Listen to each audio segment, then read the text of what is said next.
மாண்புமிக்க இளைஞர்களை, இனிய நாள் 2/4/2025 புதன்கிழமை. ஊக்கமூட்டும் வாழ்வியல் விதி 92.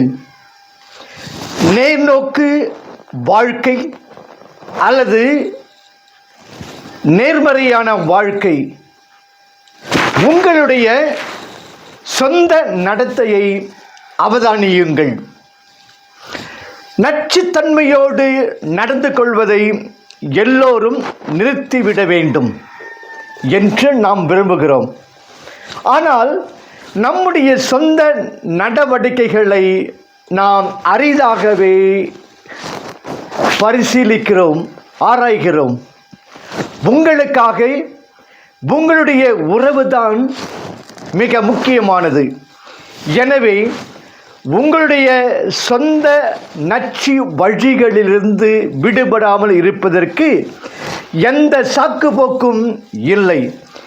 எனவே உங்களையோ அல்லது மற்றவர்களையோ பாதிக்கின்ற நச்சு போக்குகள் உங்களிடம் நம்மிடம் இருந்தால் நீங்கள் அவற்றை அடையும் வழியை கண்டு கொள்ள வேண்டியது முக்கியம். நாம் எரிச்சலோ அல்லது வருத்தமோ அடைந்திருக்கும் போது நம்மை சுற்றி இருப்பவர்கள் எல்லாரும் நலமாக இருப்பதாக நாம் அனுமானிக்கிறோம். நம்முடைய அக்கறையற்ற நடத்தைக்கு நம்முடைய மனநிலை மீது நாம் பழி போடுகிறோம். மற்றவர்களும் தங்களுடைய வாழ்வில் ஏதேனும் பிரச்சனைகளை அனுபவித்து கொண்டிருக்கக்கூடும் என்பதை நாம் உணர தவறிவிடுகிறோம். நம்முடைய மோசமான நடவடிக்கைகள் அவர்களை இழுத்து கீழே தள்ளக்கூடும். அதாவது நீங்கள் வேதனையை அனுபவிப்பதோடு மட்டுமல்லாமல் வேறொருவரும் வேதனையை அனுபவித்துக் கொண்டிருக்கிறார். தாங்கள் ஒரு முன்மாதிரியாக நடந்து கொண்டிருப்பதாக நினைத்து கொண்டிருப்பவர் கூட தங்களுடைய சொந்த நடவடிக்கைகளை மதிப்பிட அடிக்கடி மறந்து விடுகிறார்கள். இது தொடர்பான என்னுடைய சொந்த அனுபவம் ஒன்றை நான் பகிர்ந்து கொள்ள விரும்புகின்றேன். நீங்கள் என்னுடைய இன்ஸ்டாகிராம் பக்கத்தை பார்த்திருந்தால் நான் மேற்கோள்களையும் அறிவுரைகளையும் அதில் பதிவு செய்வதை நீங்கள் அறிந்திருப்பீர்கள். மற்றவர்கள் என்னுடைய வார்த்தைகளை எடுத்து வேறு பிற சமூக ஊடகங்களின் வலைப்பக்கங்களில் மறுபதிவு செய்கின்றனர் என்பது உங்களுக்கு தெரியாத விஷயம். என்னுடைய வார்த்தைகளையும் எண்ணங்களையும் மக்கள் பகிர்ந்து கொள்வது எனக்கு மகிழ்ச்சியை கொடுத்தாலும் அவை என்னுடைய வார்த்தைகள் என்று குறிப்பிடாமல் அவர்கள் அவற்றை பயன்படுத்துவது எனக்கு வேதனை அளிக்கிறது. அதிக எண்ணிக்கையிலான மக்களிடம் நேர்நோக்குத்தன்மையை, நேர்மறை தன்மையை ஊக்குவிக்கின்ற எண்ணற்ற வலைப்பக்கங்கள் இருக்கின்றன. ஆனால் அவை கூட தம்முடைய தவறுகளை திருத்திக் கொள்ள மறுக்கின்றன.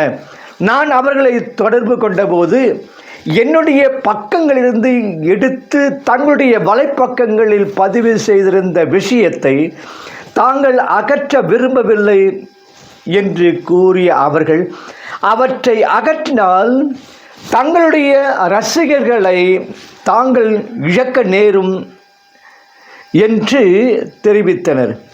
இவர்களில் சிலர் என்னுடைய வார்த்தைகளிலிருந்து லாபம் சம்பாதித்திருந்த போதிலும் என்னுடைய செய்திகளை அங்கீகரிக்க வேண்டும் என்ற உணர்வு கூட அவர்களுக்கு ஏற்படவில்லை. அவர்களில் ஒருவர் என்னிடம், நீ இதை மறந்துவிட்டு வேறு வேலையை பார் என்று கூறினர். எனக்கு கிடைத்த மிக சுவாரஸ்யமான பதில் இது. இதை விட்டு தள்ளு, உன்னுடைய பெயர் அதில் இடம்பெற்றிருக்க வேண்டிய அவசியம் இல்லை. வேண்டியதும் இல்லை. நீ ஓர் நேர்நோக்கான நபர் என்றால் அல்லது நேர்மறையான நபர் என்றால் இனிமேல் என்னை ஒருபோதும் தொடர்பு கொள்ளாதே. உங்களுடைய நடத்தைகளை எப்போதும் மதிப்பிடுங்கள். உங்களுடைய நடத்தைகளை எப்போதும் மதிப்பிடுங்கள். உங்களை நோக்கியோ அல்லது மற்றவர்களை நோக்கியோ ஏதேனும் நச்சு நடத்தை உங்களிடம் இருந்தால் அதை மாற்ற முயற்சி மேற்கொள்ளுங்கள். இவ்வாறு தான் நீங்கள் வளர்கிறீர்கள். இந்த ஒரு விஷயத்தை எனக்கு தெளிவாக உணர்த்தியது மிக அதிகமாக போதித்து கொண்டிருப்பவர்களும் நேர்நோக்கு தன்மையையும் அன்பையும் ஊக்குவிப்பவரை போல தோன்றுகின்றவர்களும் கூட தங்களுடைய சொந்த அறிவுரையை எல்லா நேரங்களிலும் பின்பற்றுவது இல்லை. உண்மையை அவர்கள் அது குறித்து எதுவும் செய்ய மறுத்தால் நான் அந்த சம்பவத்தை மறக்கத்தான் வேண்டியிருக்கிறது. தன்னலமின்றி வேலை செய்வதன் மீது நான் கவனம் செலுத்த வேண்டி இருந்தது. நான் என்னுடைய ஏமாற்றத்திலிருந்து எப்படியோ மீண்டேன். எது எப்படியோ ஒரு நேர்நிலையான செய்தி மக்களை சென்றடைந்து கொண்டிருக்கிறது என்பதுதான் எனக்கு மிகவும் முக்கியம் என்று எனக்கு நானே நினைவூட்டு கொண்டேன். இதன் மூலம் நான் மன அமைதி அடைந்தேன். ஆயினும் மேற்குறிப்பிட்ட நபர்களுடைய பதில்கள் உலகில் உள்ள ஒரு பரவலான விஷயத்தை அம்பலப்படுத்தின.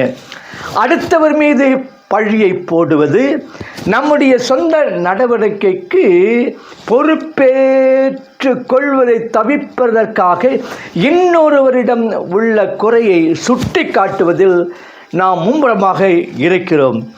நம்முடைய செயல்களால் மற்றவர்கள் மன வருத்தம் கொண்டால் அதற்கு நான் பொறுப்பாளி அல்ல என்று நாம் கூறக்கூடும்.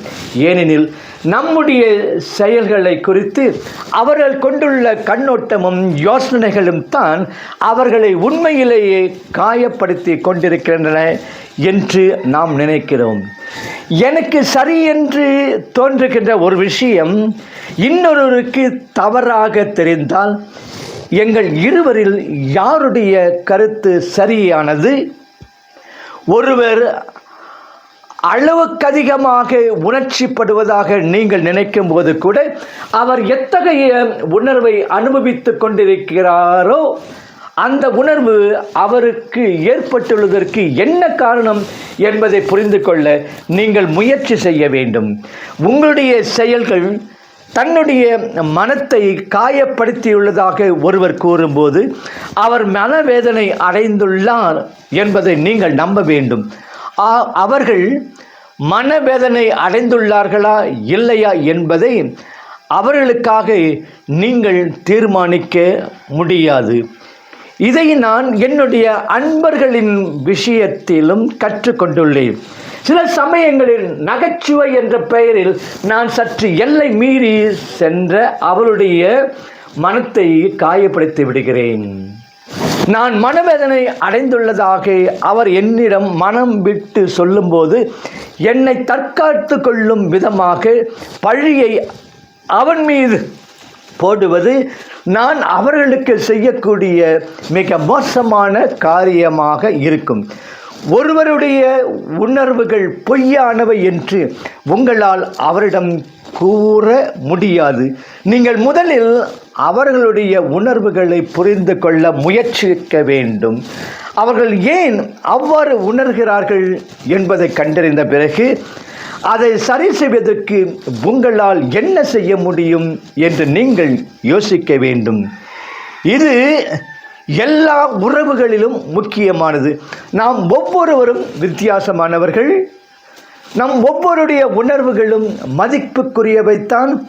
அடுத்தவருடைய வேதனையை அங்கீகரிப்பதும் புரிந்து கொள்வதும் நீங்கள் அவரை பற்றி தெரிந்து கொள்ள வழிவகுப்பதோடு மட்டுமல்லாமல் நீங்கள் வளர்வதற்கும் உதவுகிறது. நீங்கள் குறையற்றவராக இருக்க வேண்டும் என்று யாரும் எதிர்பார்ப்பதில்லை. நாம் எல்லோரும் தவறுகளை செய்கிறோம். ஆனால் கற்றுக்கொள்ளவும் வளரவும் எப்போதும் மரியாதையுடன் நடந்து கொள்ளவும் நாம் தயாராக இருக்க வேண்டும். வாழ்க வளமுடன். நாளை சந்திப்போம்.